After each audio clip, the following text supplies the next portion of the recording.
Terima kasih untuk Anda yang masih bergabung bersama dengan kami dan di segmen ini kita akan review bagaimana jalannya perdagangan di sepanjang hari ini dan kami ingatkan kembali Anda masih bisa berpartisipasi di WhatsApp interaktif kami di 0812 di 8788 di 3723 seperti yang tertera di layar televisi Anda nantinya. Dan saat ini kami sudah terhubung melalui Zoom bersama dengan Bapak Joshua Marsius, Technical Analyst Philips Sekuritas Indonesia. Kita akan langsung sapa saja. Pak Joshua, selamat sore. Apa kabar, Pak? Selamat sore juga, kabarnya cukup baik, Pak. Terima kasih Pak Joshua sudah meluangkan waktu di IDX Channel. Hari ini indeks harga saham gabungan lagi-lagi mengalami koreksi yang cukup dalam Pak Joshua. Kalau kita bandingkan dengan koreksi dalam di bulan Mei lalu, tampaknya ini merupakan catatan yang tersendiri juga bagi indeks harga saham gabungan. Dalam satu hari ini melemah di atas 2%, bahkan secara intraday lagi-lagi menyentuh ke level terendahnya secara year to date. Secara teknikal, bagaimana analisis Anda pelemahan dalam yang terjadi di sepanjang perdagangan hari ini? Nah, kalau pelemahan yang terjadi itu sesuai dengan kami waktu itu pernah memberikan juga terkait dengan apalagi situasi hari ini yang minus 2% setelah kena dynamic resistance MA20-nya. Setelah itu turun, kemudian bentuk swing high, dan kalau lihat sekarang sih bahkan udah nembus support yang cukup kuat nih ya di 6.960. Sekarang kemungkinan mungkin bisa menuju ke level gap-nya di sekitar 6.800-an. Cenderung potensinya turun, apalagi melihat juga saham big caps, terutama perbankan BUMN yang cukup turun juga, biasanya mengikuti dengan indeksnya. Level support berapa yang harus diwaspadai untuk indeks harga saham gabungan Pak Joshua? Tadi Anda katakan ada potensi ke 68, tampaknya masih cukup jauh dari level posisi saat ini. 68 dalam beberapa hari ke depan atau sampai dengan akhir pekan Pak Joshua?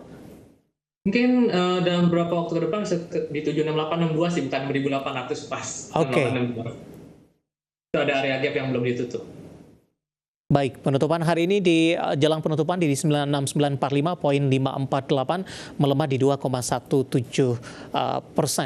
Dengan koreksi dalam kembali di perdagangan hari ini di atas 2%, Pak Joshua, bagaimana Anda melihat secara keseluruhan, terutama secara year to date ini, pola pergerakan indeks harga saham gabungan yang kembali menyentuh ke level terendah intraday-nya, Pak Joshua? Kalau saya melihat ini sebenarnya cukup wajar karena kalau dilihat daripada net foreign itu terus bertambah ya, net foreign sell, aksi jual asingnya. Dan aksi jual asing ini kan kalau kita ketahui kebanyakan duit yang di SG, walaupun investornya lebih banyak investor lokal, lebih banyak duit asingnya di sana. Jadi kalau turun sampai sekarang dan diikuti juga nasi net foreign sell-nya masih lanjut ya, memang yang terjadi seperti ini, cenderung masih menurun. Makanya ada potensi ke 6860 seperti ini. Downtrend tidak, Pak? Ya, cenderung udah downtrend sih, bahkan udah lewat daripada rata-rata pergerakan 90 harinya kan, dan 200 juga udah lewat, cenderung downtrend. Baik, saham-saham big cap hari ini cenderung menjadi pemberat untuk indeks harga saham gabungan Pak Joshua. Dari barang baku, ada MDKA dan MBMA, kemudian juga infrastruktur. Hari ini ada brand yang kembali mengalami auto reject bawah. Saya mau ke brand terlebih dahulu. Tampaknya cukup menyita perhatian ini dalam beberapa waktu terakhir Pak Joshua. Bagaimana Anda melihat ARB yang kembali terjadi hari ini pasca beredarnya informasi kalau brand ini tertunda atau gagal masuk ke dalam indeks FTSE dengan beberapa pertimbangan tertentu.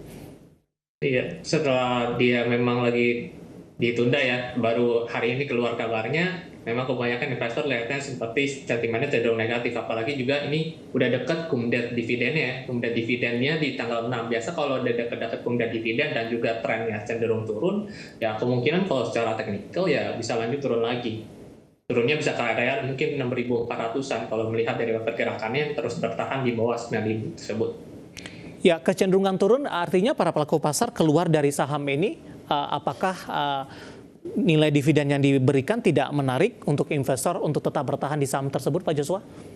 Mungkin kalau kita lihat dari jumlah yang diberikan dibandingkan dengan harga sahamnya memang kurang menarik ya. Kalau kita lihat agak dibandingkan harga sahamnya sekarang ada di 6.400, dividennya juga kalau dilihat sekarang itu bahkan kalau masa di 100 ya. Jadi kurang menarik sih kalau dilihat dari dividennya saja.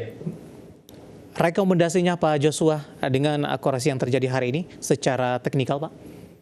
Kalau rekomendasinya sih lebih cenderung wait and see dulu sampai adanya potensi dia mungkin rebound lagi. Kalau dilihat sekarang kan masih terus ARB, belum ada candle bullishnya sampai sekarang. Jadi nunggu sampai ada bentuk candle bullish kayak misalnya bentuk hammer dan sebagainya. Untuk sekarang belum. Kalau misalnya punya, mungkin kalau udah kena level stop loss yang udah ditentukan dari awal, bisa dipertimbangkan sebagai area sell on weakness-nya seperti itu. Baik, ada perkiraan tidak Pak, buy on weakness untuk Brent nanti di level berapa?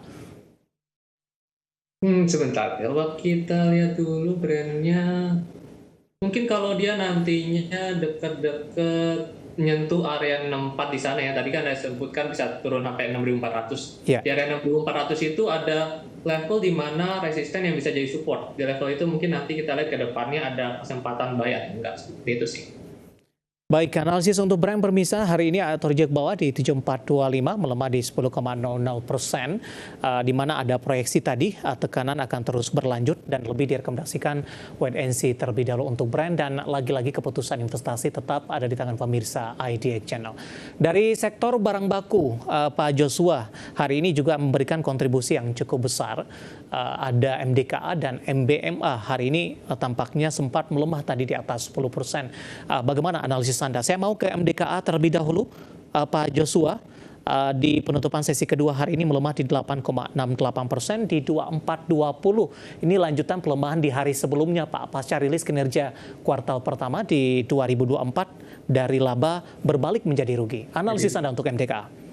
Ya, untuk yang tadi terutama dari laba balik jadi rugi, ya cenderung itu sentimen negatif, lalu diikuti kelihatannya ini kelihatan dari candle-nya juga sellingnya bakal lanjut, apalagi udah bergerak di bawah EMA 200 dan juga terbentuknya pola reversal double top, diikuti dengan candle penutupan hari ini yang cukup impulsif turun ya, tadi disebutkan hampir 10%.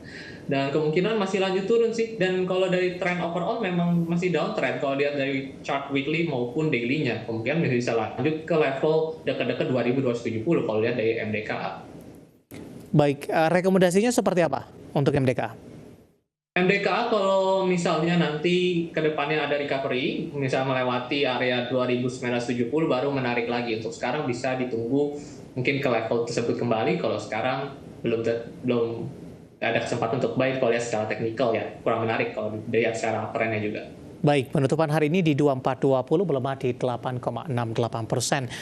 Kita beralih ke saudaranya ini, Pak Joshua, ada MBMA. Hari ini melemah lebih dalam dibandingkan dengan MDKA di 12,12% di 580. Tapi yang cukup menarik, MBMA justru mencatatkan laba dari sebelumnya rugi. Artinya positif ini, Pak. Tapi ketika dari berita rilis kinerja keluar, saham MBMA ini mengalami koreksi yang cukup dalam berlangsung hari ini, tapi secara teknikal tampaknya sebelumnya sudah mengalami kenaikan yang cukup tinggi. Analisis Anda untuk MBMA?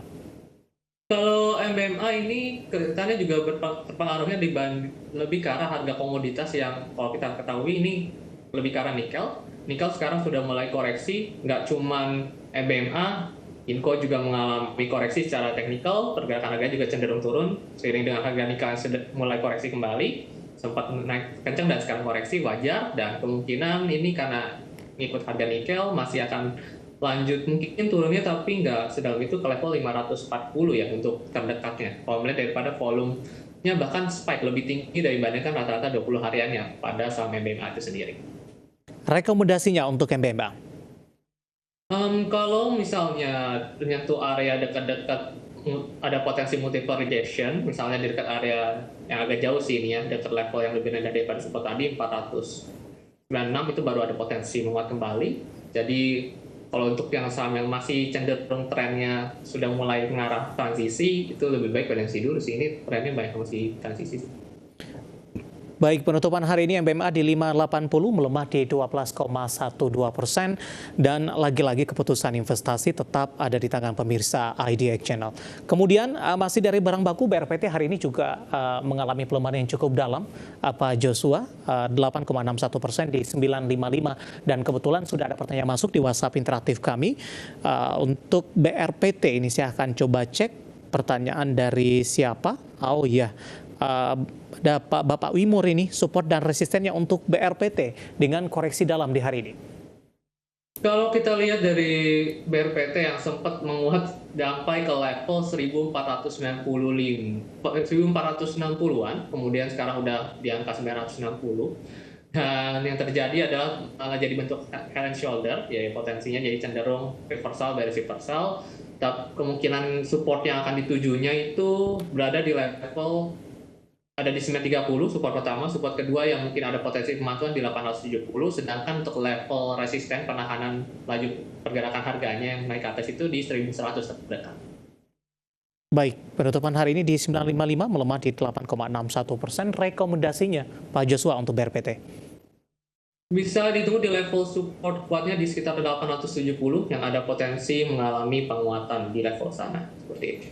Oke, analisis dari beberapa saham-saham sektor barang baku yang hari ini menjadi pemberat untuk indeks harga saham gabungan, dan lagi-lagi keputusan investasi tetap ada di tangan pemirsa IDX Channel. Pak Joshua, nanti kita akan lanjutkan kembali. Saya akan coba sampaikan terlebih dahulu updatean penutupan perdagangan di sesi kedua hari ini dan juga beberapa informasi grafis yang berhasil dihimpun oleh tim redaksi kami. Dan pemirsa, indeks harga saham gabungan di perdagangan di sesi kedua hari ini masih ditutup di zona merah pemirsa dan masih tertekan cukup dalam, di mana pelemahan di atas 2%, tepatnya di 2,14%, dan indeks harga saham gabungan ditutup di level 6.947,670. Sementara level terendah hari ini di 6.934,943 dan sekaligus membukukan level intraday terendah secara year to date. Di sesi pertama pada pagi tadi, indeks harga saham gabungan dibuka di zona hijau, sempat memberikan harapan menembus ke level tertingginya hari ini di 7.118,349. Langsung saja kita ke grafis yang pertama, kita akan coba lihat posisi penutupan beberapa indeks lainnya di perdagangan di sesi kedua hari ini. Dapat Anda saksikan grafis di layar televisi Anda pemirsa, MNC 36 mengalami tekanan di 0,69%, Jakarta Islamic Index juga melemah dalam di 2,29%, sementara LQ45 hari ini juga melemah seiring dengan pelemahan indeks harga saham gabungan di 1,52% di 882,193. Selanjutnya kita akan coba lihat rotasi pergerakan sektoral di penutupan sesi kedua hari ini. Sektor kesehatan, satu-satunya sektor yang mengalami penguatan pemirsa. Kemudian energi hari ini mengalami tekanan yang cukup dalam di 2,00% seiring kejatuhan dari beberapa harga komoditas. Infrastruktur juga melemah di 1,94%, ada brand di sana, dan teknologi hari ini ada Goto juga memberikan tekanan dengan melemah di 1,47%. Selanjutnya saham-saham yang hari ini mencoba menopang pelemahan indeks harga saham gabungan dan masih bertahan di zona hijau dan masuk ke dalam deretan top gainers pemirsa. Ke grafis selanjutnya ada BBCA menguat di 9.450, Telkom sudah balik kembali ke 3.000-an di 3.060, SMGR masih melanjutkan penguatan setelah tertekan cukup dalam. Perdagangan kemarin SMGR naiknya cukup tinggi, penutupan hari ini di 3.860. Astra Internasional masih menguat di Rp4.600 per sahamnya.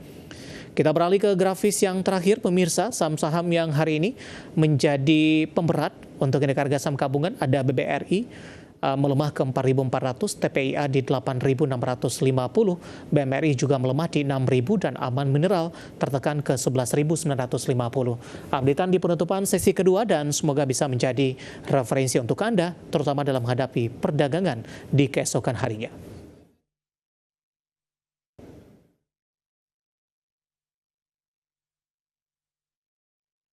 Kita akan jeda kembali pemirsa dan sesaat lagi kita akan coba lihat saham-saham pilihan apa saja yang direkomendasikan terutama di tengah pelemahan dalam indeks harga saham gabungan di sepanjang perdagangan hari ini. Kami akan segera kembali sesaat lagi.